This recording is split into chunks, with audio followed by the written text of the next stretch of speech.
quelle est la vision derrière le projet Roombot? Alors, le projet Roombot, c'est un projet un peu futuriste où on aimerait utiliser la technologie de la robotique reconfigurable pour faire des meubles adaptatifs.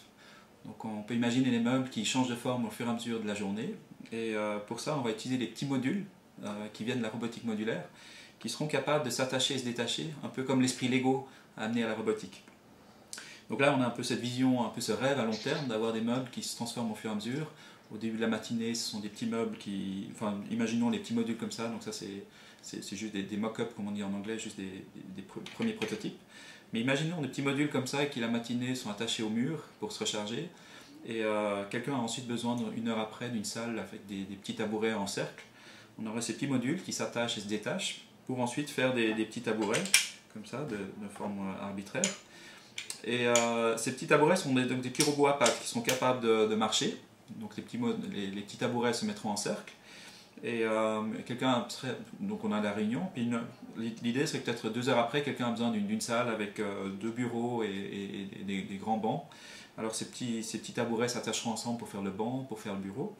Et au fur et à mesure, donc tout le mobilier de la pièce se changerait. Et le rêve, c'est qu'ensuite, donc, on a vraiment une grande flexibilité de comment le mobilier est utilisé. Et à la fin de la journée, ces petits modules se recolleront au mur pour se recharger. Et donc la pièce redeviendra telle qu'elle était au début.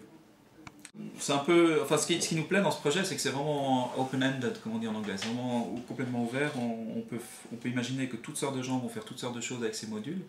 Nous, on a vu plutôt l'aspect mobilier, mais ça peut être étendu à des pièces d'art interactives ou à toutes sortes d'objets interactifs qui se construisent.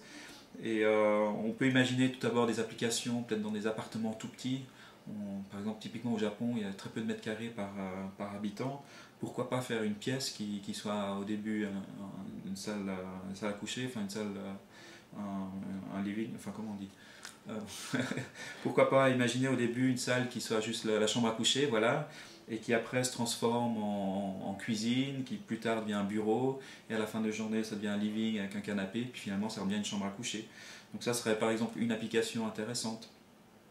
Une autre application potentiellement intéressante, c'est pour des gens handicapés qui ont besoin quelque part de meubles qui les aident, une chaise qui les porte ou je sais pas, quelque chose qui leur donne un bras de levier sur lequel ils peuvent s'appuyer. Donc ça serait peut-être intéressant. Et finalement, une autre chose d'ailleurs qui finance ce genre de recherche aussi, c'est l'application spatiale. La NASA a financé un grand projet comme ça qui devient intéressant pour l'exploration spatiale. S'il faut envoyer un robot sur Mars, par exemple, pourquoi pas envoyer des modules comme ça, très compacts, qu'on envoie de manière très compacte. Et une fois sur Mars, ces modules s'attachent pour faire des robots de différentes formes. Un robot serpent, un robot à 4 pattes, un robot manipulateur, voire une structure.